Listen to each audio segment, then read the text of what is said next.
We're rolling. Timer starts now. Mark. Hi, I'm Ford. And I'm Sky. And these are not our real names.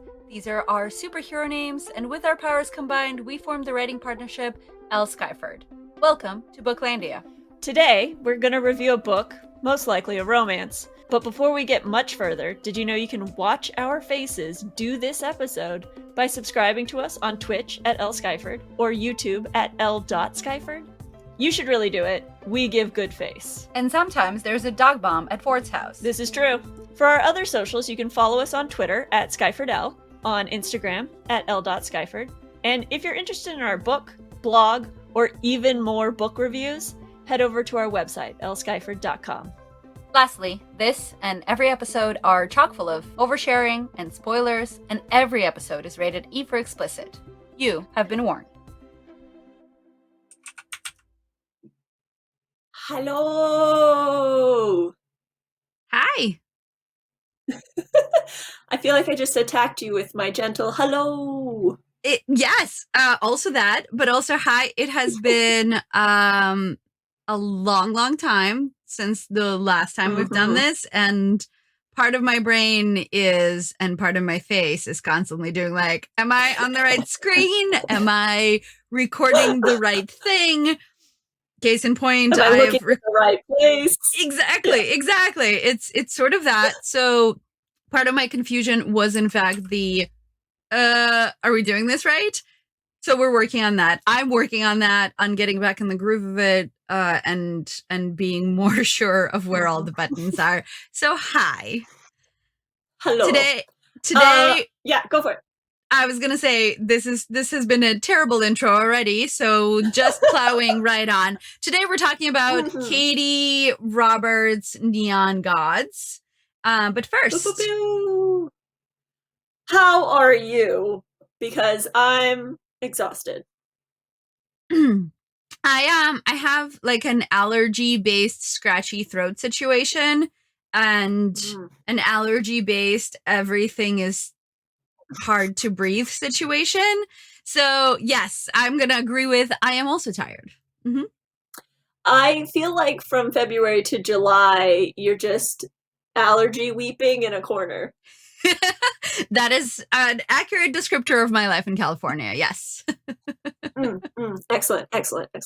I have been on set for a week, and I have another week to go, and we are absolutely killing it and like ending our days early, but it's still, a 10-hour day. So my brain is tired, and so therefore my body is just like, can do nothing but play Stardew Valley and read books. And I ate chips and dip for 2 meals yesterday, so also eating comfort food. That's maybe also why you're tired. No judgment. Comfort food is comfort food. I feel attacked. How rude. This dip is amazing. Fine. We'll continue this episode, but I feel attacked. I apologize for this in particular and for many other things to come, as it turns out. Should we, in fact, segue into the apology parade? I think you've laid the groundwork stupendously. Excellent. In that case, it is time for apology parade. Thank you. So here is the setup for this apology parade for today. The previous minisode, the minisode preceding this episode, is about cinnamon rolls and delicious. People, cinnamon roll. What am I even saying? See, this is how this apology is going. So it's about the character trope of a cinnamon roll. There we go. Yes. That's what I'm saying. Yeah. And it is very interesting to listen to myself talk a while after we had recorded it, right? So today it was like, oh, wait, no, I did not mean that. That is not what I meant. Those are words that came out of my mouth. And those words are not the words I meant. But so I guess my apology parade is sorry, it just occurs to me that it might not be necessary because who have I offended? The theoretical trope of a person. I guess my apologies to our Fictional listeners. characters? Yeah, fictional characters. My apologies to our listeners in case you are listening to what I'm saying and are then judging books and people based on that. So I state once and for all, I am no expert, and sometimes my mouth does stuff, but my brain does not. So I apologize for the mouth before brain part of the adventure. In the episode, I say that cinnamon rolls are like children that need to be taken care of. They are not necessarily children.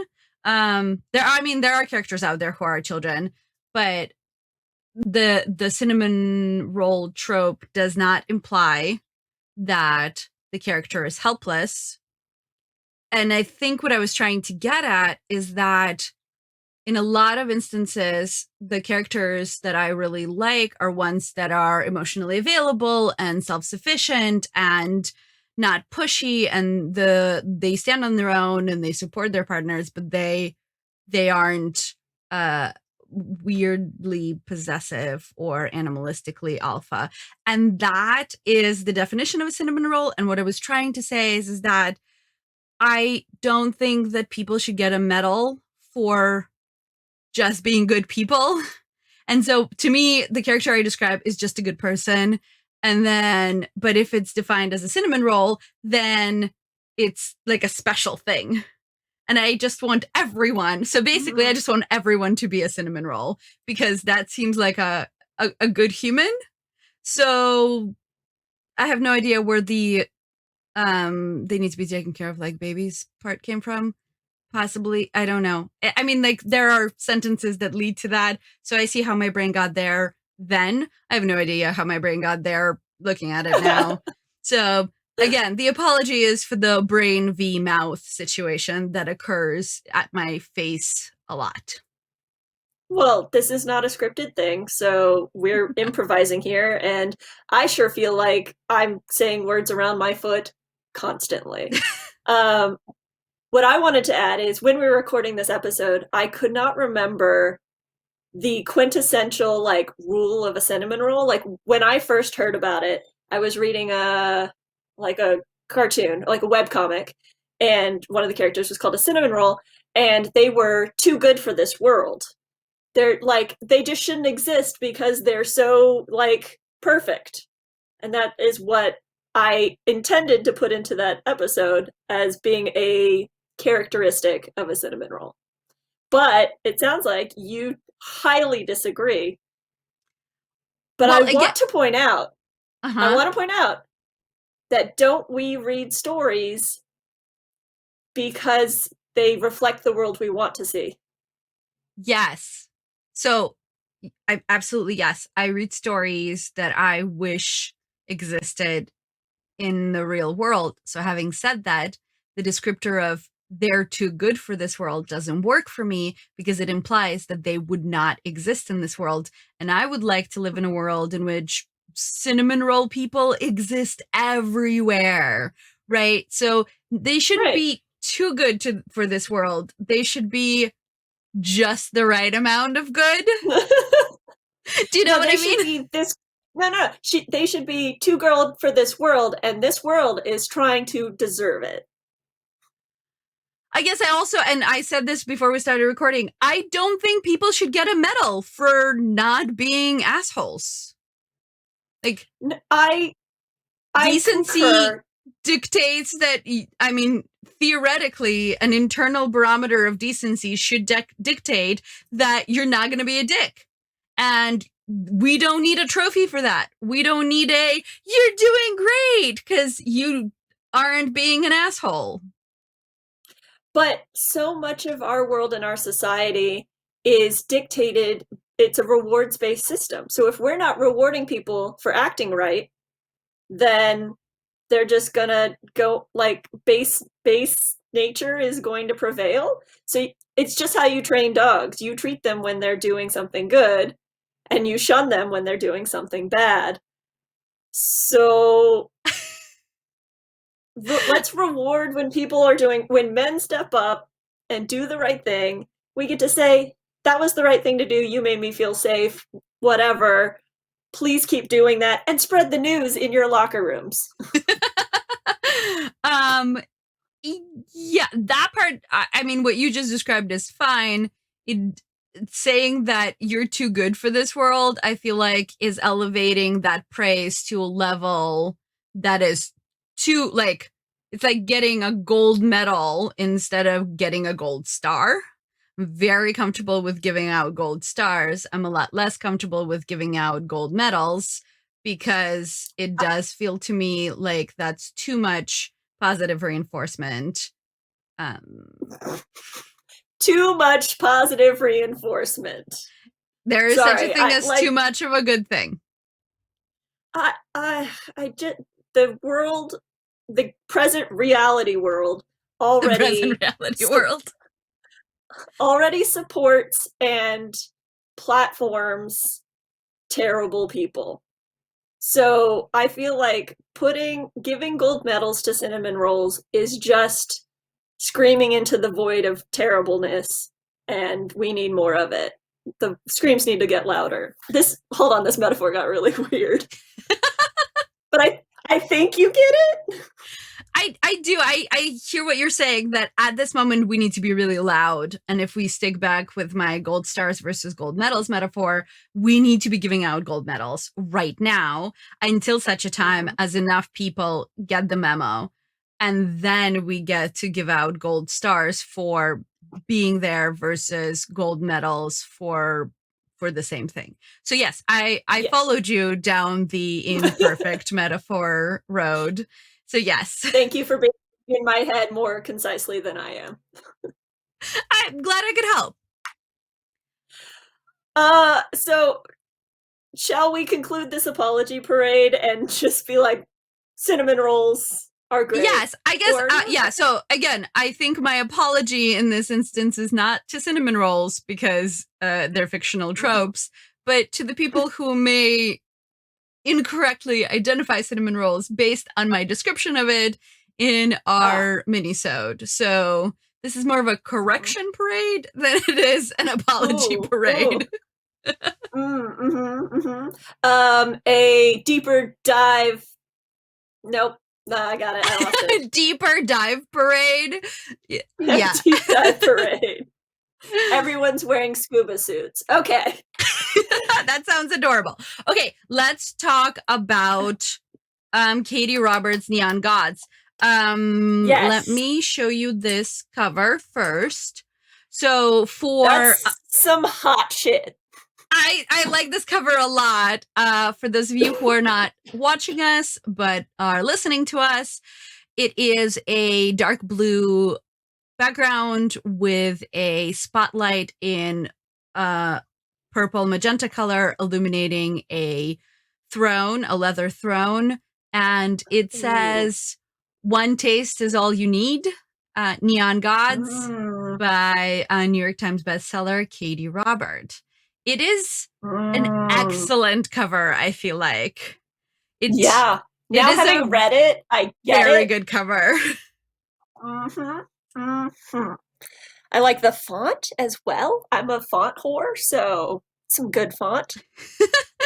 I enjoyed the lighting. I enjoyed that there was lighting in this book, actually, because it speaks to me, and I appreciate that I am not the only person who appreciates good lighting and the significance of lighting in a moment, in a staged performance, if you will. And there are some staged performances. Oh, I believe we have a dog bomb, kind of. I mean, a dog chatty Kind of.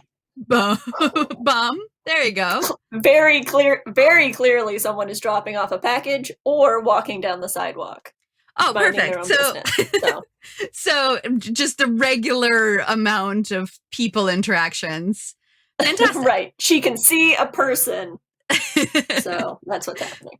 That makes a lot of sense. This book was very, very, very good and extremely hot. Shall we tell the people what it's about? Yes, I am so glad that you listened to my friend yelling and read this one. Yeah. Yeah. I'm always yelling for steamier, and you're like, here, have this whole book. I have found the thing you've been asking for. Please enjoy. Yes, let's tell the people what the book is about. Yeah, let's figure it out. Do you want to read it? I mean, I wrote it. I feel like you read the last one. We should really keep track of these things, but This is I literally wrote what you it, and said I last time. shit. I'm happy to read it. Great. All right. In that case, I'm gonna count All you right. in. All right. Okay, great.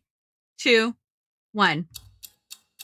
Set in modern day, Persephone runs away from a surprise engagement to the Euryxidal Zeus, and his men chase her, torment her, into choosing to run into Hades' territory. Hades surprises Persephone, firstly by being alive in the first place, contrary to popular Olympus opinion, and then by accepting her deal to stand up and fight back against the tyrannical Zeus. They choose to do so through exhibitionist sex.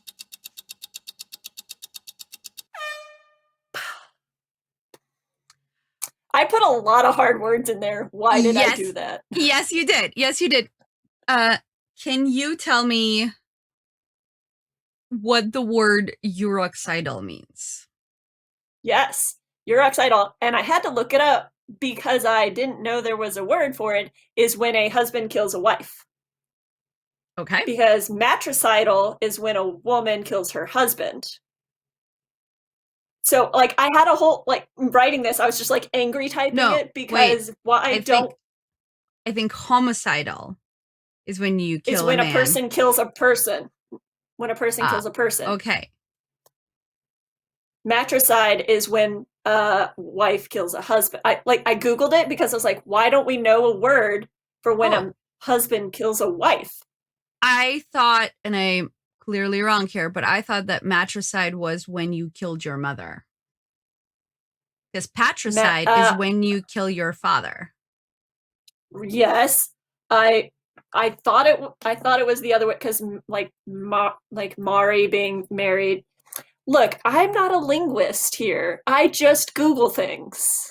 Okay, I'm pretty sure that patricide and matricide refer to parental deaths. Also, content warning, you guys, that's a lot of words about people being murdered. Sorry. Yes.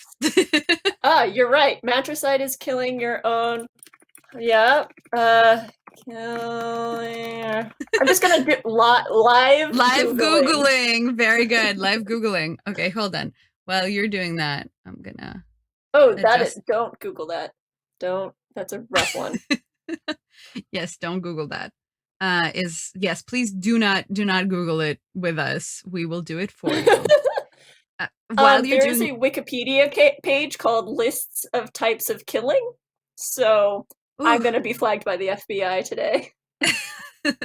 Yes, that is common occurrence in my household for very specific reasons. Oh, mariticide. Aha. Mariticid. That's why I thought it was matricide. Matri. Wait, what did I just say? Mariti. Yes. Mariticide. Got it. Is killing a husband. Yeah. Cool. So we don't use those words enough. No, clearly we do not. Yes. And the patriarchy wins again. That was a surprising place to go, but I see your point. I absolutely see your point. So, back to the Young Gods? Yes, okay. Okay. So it came out on June 1st. Yay. Happy book birthday for June 1st. And this book, I'm just gonna slide into questions. Yeah. This book is based on Greek mythology, right? So Persephone and Zeus and Hades and the rest of the pantheon of gods. Sorry, my mouth did a thing where it can't work for a second. I'm back. It's fine. Okay. So it's based on Greek mythology, but there's a point at which they mention that they're all human. Also, as we just discussed at length, there is murder, there is killing of them. So they are not immortal. So this is my question for you. How did you interpret how are they both gods and humans for you? Sure. So for me, they she wrote very kind of pretty clearly that the title of Zeus and Hermes and Hades and Demeter, like those are titles, and you're either hired into a title or it's a legacy title you're born into. So it's like the term king or queen or what have you.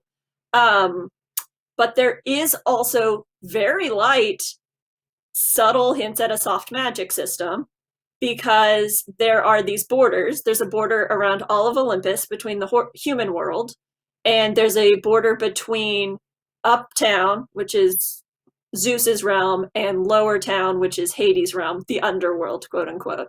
And there's a border between those two across the river Styx that, like, Hades has control over that river Styx border because he allows Persephone, he allows people to come and go, but we never talk about how that power is wielded or how it feels. Like, we never talk about it. There's just these implications about it. So, dunno. Okay. Was something cut? I don't know. It's not important. It's not important, I guess, to this story. Well, so today, Katee Roberts announced that there's going to be a second one in this series Cool. um about Psyche and Eros. Cool. Sure. I know much less about that story than the others, than Persephone Yes. Hades.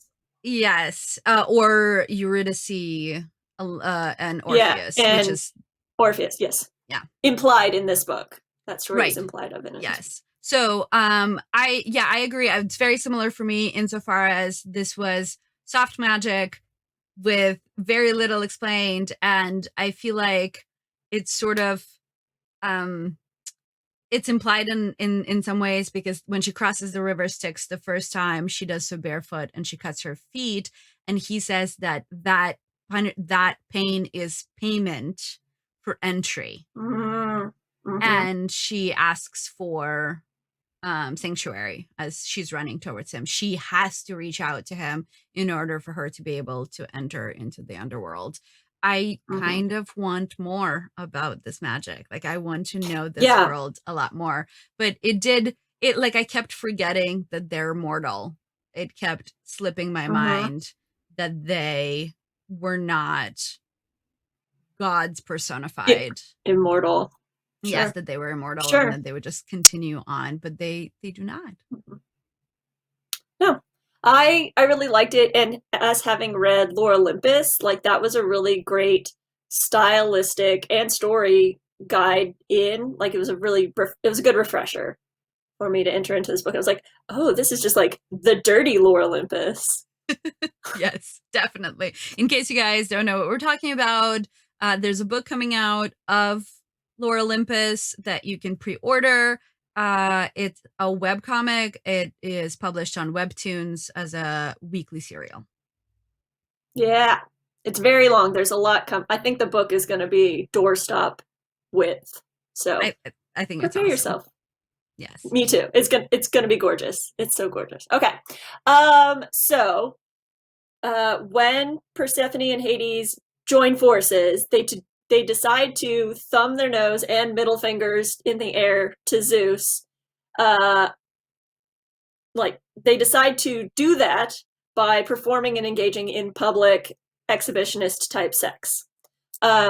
It goes along with Hades' persona as being the bad guy, and he's like deflowering, or what, not deflowering technically, but soiling Zeus's pure Persephone fiance, and it's going to piss Zeus off. And that's what they both want, because he screwed them both just by being a raging dick. Uh, so that this along with exhibitionist sex, they introduce some dom sub language into their relationship as well. With Hades being the dom, Persephone being the sub, though he calls out that she's trying to top from the bottom. Like, there's a lot of that lingo happening in there. Uh, what was your opinion of these two kinks before you started the book, after the book, and did your opinions change? I'm going to start from the back backside of your question. I Ooh. really think you should. So, my opinion of kink, of this particular kink and kink altogether, did not change based on what I read in this book. Uh, but having said that, I already have a positive opinion, a hell yes opinion of like kink as it exists. So I've said it before on other episodes. There are things that we read that may not be my preferred way of pleasure, but if it is written really well and the people that I'm reading about are into this pleasure, then I'm into what they're into. And this book definitely did that very well. I at all time, like there were things that I read that was like, this would not be my bag of tricks. Like I would not do this, but they are enjoying themselves so thoroughly in this moment and in this act that I fully support their adventure. If you're asking me whether or not I'm into exhibitionist sex, I don't know that I need an audience that big, Mm-hmm. but I could use an audience of a few people. Yeah. All right. Okay. All right. All right. Okay. All right. Okay. All right. So for me, I think my only coming from a very like prudish upbringing, I still maybe associate myself as being a prude, and the only real experience with like dom sub bondage BDSM is in these books that we've read beforehand, which did it very poorly. 50 Shades of Grey No. was No, not please do yes. not use that as a It's barometer. exactly. And then Sanctuary, Rebecca Weatherspoon, it was great, but not it wasn't true Dom's like they didn't really get into it in the same way this book touched into it. So like this book was I felt the first true step for me in a like not possible reality, but like what it might actually be like in these kink worlds. I've never thought about exhibitionist sex before in my life. I still don't think it's for me, but I'm in looking at my relationship in my marriage. He takes care of me in a lot of ways because I'm exploring my feminist side, and doing anything remotely like housework just fuels my rage. Like he takes care of me. He cooks, he cleans. So that's kind of what a dom does. Like they take care of their sub in a lot of ways. And so I see a lot of there's potential openings or pathways there I could see for me. I don't know if it's a path I want to choose, but I can empathize, I think. So it didn't change my mind, but it furthered my perspective, which I thought, I mean, that's what I come for in reading a book. I really want to make a dirty joke there, but I feel like it's a very revelatory statement, so I really shouldn't. No, no. And now you can make the dirty joke. Please do not ever leave a dirty joke spread open on a table. Ooh, I no longer need to make that joke because you just made a spread open joke. I do want to bring up uh, a scene that was spectacularly written. It has to Mm-hmm. do it's in this, so they have this, I want to call it a dungeon. It's not really a dungeon. It's more It's like not. a salon in which Mm-hmm. people are invited to watch them. And there is a Or scene, whomever. or whomever, They right? often Like it have is an performers. Yeah. exhibitionism salon. And I think that's lovely, and it feels very safe and secure, and like Mm-hmm. it's a really considerate space, and the way that it's described and the way that it's, I believe in the safety of that space, and I think that's really great. Yeah. My favorite And moment. everything is you can wipe everything down afterward. Yes, I mean It's there's a lot of considerate leather. in that way as well. There's a Yeah. lot of leather. My favorite moment in the salon is when he puts her in the throne, and Mm-hmm. the way that that scene is described, the image, like the imagery of that scene is really strong in the best way, because she's wearing a crown, she's in a black dress, she's backlit on this black leather throne with her leg thrown over one of the arms of the chair Mm-hmm. with him between her legs. is like the coolest thing and the Yeah. most powerful. Like, she is Persephone, the queen of the underworld, not Persephone, um the goddess of spring. And I love Mhm. that that existed. And in there are some other scenes that you sort of know where it's headed, and that moment is a surprise because she's Mhm. surprised by it, and I feel like it's from his point of view, and he's surprised by it too, that he does it. Yeah. And it's like it was so good. It was so Well, good. she I can't remember the exact order of it, but I think she sets it up like the first time they come in, he has her sit on the lap, his lap. The second time they come in, she sits on his lap.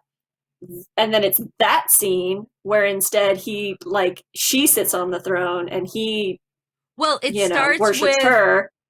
Well, no, it's that scene starts with her giving him head while he's in the throne, and that's supposed to be Yeah, it. That's supposed to be the right. scene or the The imagery they're scene. project like that's supposed to be the scene they're projecting to Yeah. all of these people watching them, that she's fully subservient to him and she does all of these things. She performs all of these Right. things for him, and like she is his she is his to use, essentially, right? It's meant to be like Sure. he is this powerful man and she is his ragdoll. And we, as the omniscient reader, know that Persephone and Hades have agreed, like this is an agreement that they've entered to willingly, and he is not abusing her at all. But the image that they come into the room trying to project is one of abuse. But Mhm. then he flips the script and puts her on the Yeah. throne in the moment. The point I was trying to make is structurally, Katee Robert has her sitting on his lap, and then he does like it's a 1, 2, 3 punch Yes, of like we weren't expecting it because we needed one more sitting on his lap right. rather than that. So And that's it how does she put and herself. it yeah, it does start that way. He puts her on she goes to sit on his lap and he moves out of the way. Hmm. It was great. It Hmm. was pretty, like it was pretty, it was well written, it was very hot, everything. Yeah, Yes. Is everything. Yes, basically everything, yes. Okay, so fantastic. So mhm. I was going to do my next question. Is Yes, that where and I we were was going headed? to Okay, great. ask you if you want to do your next question. Yeah. So this book has two very quick, blink and you'll miss it, hey, I'm bi sort of statements in which they mention previous partners who happen to have names of the same sex. Neither of them make I'm bi statements or I'm pan or what have you. We are both also currently reading books where the book you're reading, the I'm bi, I'm gay, whatever statement doesn't happen until like 200 plus pages in. Mine has a very clear, like, chapter 4, I'm pan statement. And I wanted to have a discussion about if a character doesn't explicitly state their queerness, does the author get to say it's an LGBT book? If we never find out that Holden Caulfield was bi, does A Catcher in the Rye get to be an LGBT book? Basically, don't we want to live in a world where people don't have to go around shouting their queerness from the rooftops in order to be acknowledged?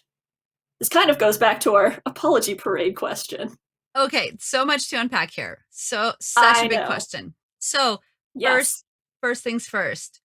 Yes, I want to live in the world where everyone just gets to have partners or not have partners if that's their preference, and there is no necessity for labels and there is no necessity for vocal self-identification. 110% yes. I wish for a world in which my kids don't have to, if they don't want to, have a coming out party, because they're like, what would you be coming out about if you don't have to make Mm-hmm. declarative statements about your sexual identity in that moment, right? Right. I would love to, If it's truly normalized. if it's truly normal, you just bring your person home, or you just tell Yeah. people about the fact that you don't want to bring a person home, or that your Mm-hmm. person might not be a sexual partner, and that's right. All of that is fine. All of that is great. Yeah. I want to live in that world. 170% yes. And the extra 30 that go after the 170. Um, just for math nerds out 200%. there. Got it. Yeah. Yeah, for Got it. math nerds out there. Do we currently live in that world? No, we don't Mm-hmm. at all. And in the current world, and this sort of goes back to your gold medal versus gold star, in the current world, where so few stories comparatively are told about marginalized communities, including the LGBTQ community, shouting would be nice. However, Yeah. no character and no person owes it to us. And no author owes it to us to identify their characters, right? Like, no one has Mm-hmm. to disclose. If they do, Sure. it's very nice. If they don't, then they don't. I don't know. So, okay, so I'm going to pause there. And then I'm going to bring up the fact that Dumbledore apparently is gay. There is no Mm-hmm. mention of it in any of the original books, but J.K. Rowling says he is, right? Yeah. So, and in that instance, is that meaningful? Like, is that type of representation meaningful? Because, and I'm not gay, I'm not a gay man, but having read Dumbledore, I wasn't like, this person is like me. Nor Mm. would I personally, but I'm trying to make a parallel here. My You're parallel not here a is super old gay wizard. Got it. I am not a super old gay wizard, but my point is that if there is a super old gay wizard out there reading this and they read Dumbledore, would they really say this person is like me? Mm. Or would they then read a comment by the author that's like, oh no, he's gay, we just never talk about it? That doesn't have the same impact for me. I don't think. I don't think it makes the same impact without putting it in the story. Because these people are fictional, I feel like we need the words more than not. Mm. Also, this is clearly like a personal thing. I want more shouting for the community. And so Sure. I want more words. I see you have a thought now, maybe two. So I'm gonna stop here because I have more, but No, please. because I forgot. No, I think I remember.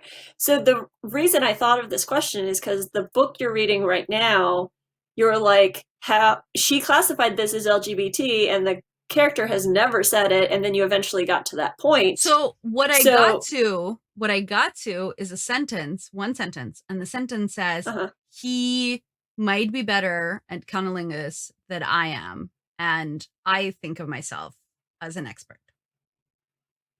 Okay, great. That's it. And this That's it. That's and the only thing. right. And Neon Gods just has those references to their previous relationships. Would do you still classify them as LGBT at that point? Oh, absolutely. I mean, Okay. they're like Because also you were who like, am how dare I how mean, dare this other book say that when she's not said anything thus far? Like, so that maybe there are it's not for us to know. two different questions.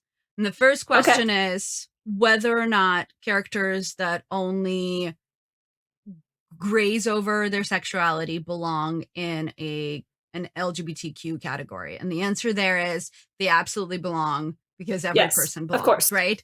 Like, Of course. so there's that. Yes.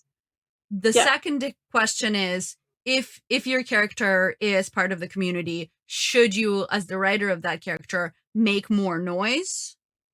I think Mm. also maybe yes. Right? Sure. As a reader and part of the community, I would love a bigger nod. So, do you Mm-hmm. see what I mean? Like, so I feel like it's two questions. Sure. So, yes, they Sure. belong in the community. And then I Yeah. kind of wanted more, or I I mean, I wanted had no a idea lot more. Neon Gods could be classified LGBT. I I, didn't like, necessarily either. I actually had very few right. expectations of this book when I came into reading it. So I was delighted and surprised by all of it. I guess so. I guess the last sub point I'm trying to make is I feel like we might be better served in just assume everybody is LGBT. Assume Holden Caulfield is pan and go about your day. I mean, again, Maybe? that would be amazing if we removed labels. If we were like, Yeah. this is my partner and this is my gender and my partner's gender, if you want to disclose or This is not. my other partner and my other partner's gender. Like, yeah, Exactly. Or again, yeah. or not in terms of this, Right. right? Just like this, these are the people that I share my life with. How are you doing Yeah. today? Right. Yes. Yeah. If so, I think a lot about a science fiction book. Oh my gosh, now it's gonna go really poorly because I need to come up with the Uh-huh. author. So it's a Robert Yes. Henlin, and it's Lick. called yes. Yeah. Hold on, and the book is called oh, for Pete's sake. Now it's just terrible. I have it in my head. I have the image of the cover in my Ax- head, and it's it's probably right. not Axiom's End. No, No. it's Stranger in a Strange Yes. Land is what it Oh, is. yes. Yeah. Um, and it's Robert Hanlon. And Yeah. in that book, a man from the 1920s accidentally ends up in the future. And in this future, there are no legal marriages. There are relationships that are all really fluid and open and without the definitions of sexuality attached to them. So there are and so people come and go from each other's lives, and sometimes they stay together and sometimes they don't, and there is no ownership is placed on other people in that way. Hmm. And for a bit it blows his mind, and then he figures that he fits into this. So I think of this future world in A Stranger in a Strange Mm. Land so frequently with longing and need, with like a could this Mm. please be part of it? Excellent. And So yeah. we should just start a list of books that are stepping stones, cobblestones to Stranger in a Strange Land. Yes. Yes, a greater Excellent. world in which we don't own other people's emotional or personal spaces Hmm. Or, apply legal barriers to them. or apply legal barriers to them. Exactly. Yes. So that's Mm. my 2 cents on that. Uh, white girl snaps. Very Uh, nice. Very nice. Okay, so I also want to talk. Here's another thing that happened in this book that I yeah. have not read Back so to Neon clearly. Gods. Back to Neon Gods. Oh yeah, sorry. Back to Neon Gods. Not A Stranger in a Strange Land. In Neon Gods, there is so much consent, and it is Hmm. so fucking sexy, and Hmm. it just kept getting sexier. Literally, like yes, Yeah. it is an extremely steamy book with really explicit sex scenes. They are a delight, but there are Yeah. also absolutely these moments of consent that I was like, this is the hottest thing I've ever read because look at this delicious consent. So Hmm. my question is really because we don't see this much consent in a book often, particularly one that has like a huge public readership. And Yeah. I think it is my assumption that the reason it's not written in is because it might feel like it takes us out of the sexy moment if they stop and discuss consent. It to me, it didn't at all in this book. And now that I'm reading a different book and it didn't have this amount of consent, and I'm like, no, stop! You got to talk about it Hmm. more. You got to talk about it more. So my question for you is, did it take you out of the moment for them to set their boundaries, to clearly identify their needs and to give each other permission for it? Or do you think that this amount should be or a similar amount should be written into everything we read? Uh, yes, full yes across the board. What it was so seamlessly written in that there were a lot of times where I'm like, oh, I just read consent. But there was so much of it, and having you read it beforehand and say all the consent, all the consent, it's everywhere, consent is everywhere. That there were moments when wasn't consent that I was expecting. Like anytime he touched her, and I think their first kiss, like there was no verbal consent about kissing. There was like a couple of things, like he'd grab her hand. And I was like, he didn't talk about that. They did not talk about touching. Did she consent to this touch? Like, so I got a little rabid about it, but the sexual consent was delightful and repeated and continuous. And it also, I started working through some personal shit about it. I was like, she didn't mean that actual consent. She's just like playing along. It's fear-based consent, but it's not. Like, she was actually literally doing that. And I had to I had to recalibrate my consent census, my consent, what's the caliber? I'll think of this term better, Censors. but consent sensors, that's the word. I thought we were going to caffeinate harder before this. So Consent sensors. Yeah, I think, and the other thing that I've definitely not seen before is midway through some of their scenes, he would check in with her and be Mm-hmm. like, is this still okay? Because Mm-hmm. it could have been okay before, and now that we're in the moment, maybe it isn't anymore. Let's check in. Mm-hmm. And Yeah. that level of care, like that in that moment. And then there is a moment when he checks in and just says, this is no longer okay. And they Yeah. immediately do something They else. bounce. I love that her safe word was pomegranate. I thought that Pomegranate. was a really clever. That was very clever. Um, I can't remember, but I don't think she ever checked consent with him because he was always leading the scenes. Oh, but she does. She Yeah? does. Yes. And it's my favorite moment in the book. So we're not going to talk about it until after Okay. the break. All right. But Yeah. she does. She So, absolutely does. okay. So then to answer the third sub question in this question block, I would always love to read and experience more consent. Again, this is a thing that in books I would like to see translated into the real world, which I think is happening. I think there's a lot of conversations amongst teens and young people about consent now, which is great. Um, and it's just this was so seamlessly done. I'm afraid for other books, and It's they're it's been a yeah. thing. There is the Mm-hmm. book I'm currently reading. He reached out and touched her, put his hand on her neck and rubbed her cheek, Mm-hmm. and she's conflicted about how, like, whether or not she wants that touch. And I was like, nope, Oh, nope, nope. back on out of that. Yeah, I was like, no, wait, no, Yeah. no, this is not how Yeah. it's done. And it's supposed to be this like involuntary attraction moment. And to Mm-hmm. me, it's a little slimy now because there is a Uh-huh. way to be involuntary and still like have boundaries set beforehand. Yeah. So Yes. Physical consent applies in some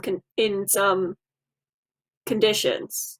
Like a physical touch, like if somebody's touching you and you step into that touch, physical consent. I don't. So yeah, but knowing that her thoughts were like maybe not is not consent. That is not consent. no. All right. Should we take a tiny break Yeah. here to Very give the shortest of short breaks. short break? Okay, we're going to take an intermission right here. When we come back, we're going to break down our favorite moment from the book and discuss our ratings and if this book made us want to get naked. Please enjoy this message from one of our friends in the podcasting world. Hello. Welcome Hello. back. And welcome. Oh, that was a good podcasting voice. Hello and welcome back. We Hello. are we are talking about Katee Roberts' Neon Gods. And Yes. we're gonna talk about favorite moments, favorite compelling moments. Okay. Yes. So the thing I was saying before the break about consent, I actually have two. I have two favorite moments in this book. And the first one is about so they're in bed and she straddles him and she brings up their use of condoms And this is Mm-hmm. actually, and then she talks about safety and being tested, and he talks about being tested. They talk about the Other forms of possibility, other other forms of birth control. other forms of birth control for her, and then she asks if it would be okay with him if they no longer used condoms. And there's actually, this is what I was alluding to earlier, Mm-hmm. there's a passage Yeah, in there where he says, no one's ever checked in with me like that. And that's true. You're right. it feels very tender to be taken care of in this way. And then Mm-hmm. they continued the conversation, and both of them affirmed that though they just agreed to no longer use condoms, that if at a later date they want to take that power back and Mm-hmm. go back to using condoms, they will check back in with each other. Yes. That this is not a we will be not using condoms from here on out. It's just Yep. at this moment we both feel safe to do this. And that the like the permission is given in this moment, but all permissions can be reverted was Mm-hmm. so fantastic to read. That right, it gives a glimpse into a relationship, into a very safe relationship, into a relationship in which the partners can revert consent on something that no longer feels safe. And it Yes. was So awesome. it's fantastic, and I just want to do a quick, very brief consent. There's an acronym now. I don't know if have you heard the acronym, the Go consent ahead. acronym. It's fries. It's fries. Your favorite potato snack. So freely given, reversible, informed, enthusiastic, and specific. And so Okay. like that one like ticks the reversible, the freely get like the inform. They had the whole conversation. Like I feel like if we went back through and looked at all of these consent moments, it checks all the boxes across the board. A So fries. That's fantastic. a My fries, okay, yeah, my other moment that I have to vocalize it, I have yes, to bring it to light. When he realizes he's in love with her, his inner monologue is, I cannot tell her I'm in love with her because I would never put that burden on her, and I would mm-hmm. never trap Mm-hmm. her with my emotional needs. Like, Mm-hmm. I mean, yes, that is the decent thing to do, but like, what male character up until now has ever thought about their partner first to be like, I'm not gonna lay this very heavy, like, again, I'm now comparing all other books to it, and it's very problematic for all other books because this does not happen. So I remember that part, and I remember being like, "Oh, he's a wounded bird." Like I see what you're saying about putting her first, but that was a very wounded bird moment in that I'm not comfortable sharing my emotions because XYZ backstory. So, Interesting. I like mean, I it see is that also moment that. very differently.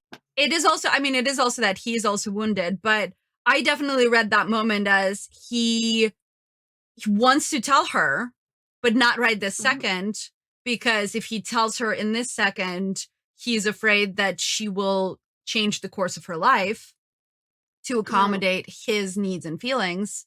And that is not how he wants her. He wants her willingly, right? He wants her freely. Sure. And if he like lays this love thing in front of her, it's sort of like it, to me it was the inverse of a Yeah. grand gesture, which basically made it the Mm. hottest thing Mhm. on the planet, right? Because he didn't put her on display or on the spot or Mhm. demand an emotional response to his emotional Mhm. needs.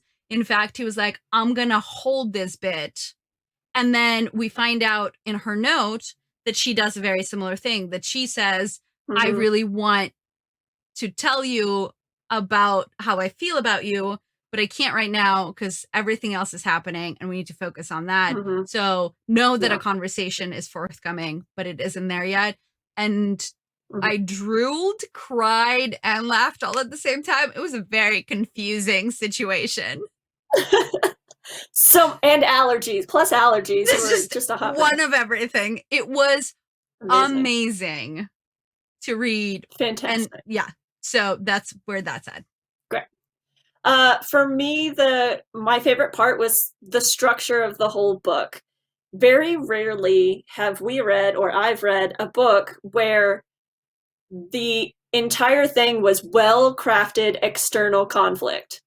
That's really all this book was external conflict. There was no major internal conflict between the two characters and within themselves. Like they were both, there was a little bit of arc, like you got to have a little bit of arc, but everyone was a fully formed human coming together, making consensual choices, and middle fingering Zeus, which like not middle fingering him.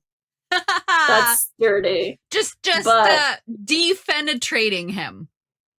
Just defenetrating him. Accidentally? Accidentally. So, like, this book never had the bad boy turns over a new leaf and feels feelings. She learns her own inner strength. Like, I mean, there's a little, but like, it's Act 1 stuff. So, that was fantastic because usually when you read a book that is all internal conflict or external conflict, it feels imbalanced. This one was off the charts strong in that regard. So I'm here for it. I stand. Yeah, I will. I need to go back and read everything that Katee Roberts. Maybe not every. I looked at her catalog. There's some stuff, and there was like, I really don't know if I'm into this at all. But maybe if you wrote it, I might be. What is your naked chart situation here? Did this book make you want to get naked? Can we wrap this up so I can get naked again? Yes, we can work on that as well. I was naked like the whole time. That's what it felt like. This is the book to read in the nude. Yes, because like, and I was thinking, oh god, I was thinking about it. She's never embarrassed about her public naked body. Nope. She would be standing having whole scenes without any bottoms on. Right. And like never once a self-conscious thought. It was so good, so epic. So lots of action here and here. Excellent. on my body and in the book. Thank you. I was like, for those who cannot see you, yes. Yes. Yeah. Same. Like I said, their sex acts may not be the sex acts that I would be into, but the way they're written and the fun that they have with it and their enjoyment is very translatable. So yes, absolutely to being naked with this book. Being naked with this book. With this book. Excellent. Be naked with this book. Yeah. Get yourself a leather chair. Oh, wow, yes. Okay, I do need to go now. Get myself a leather chair. Bye, everybody. So are you, dear audience human, gonna pick up this book now that you've heard our review? Let us know in the comments. Have a suggestion for another review? Slide on into our DMs. If you like this adventure in books or updates on our upcoming projects, please follow, like, save, subscribe, rate, review us on Instagram at l.skyford, on Twitch at lskyford, and on Twitter at skyfordl. Phew. I'm Sky. And I'm Ford. That's it for this episode. We will see you next time on Booklandia, where every book is a whole world to explore. And we're out.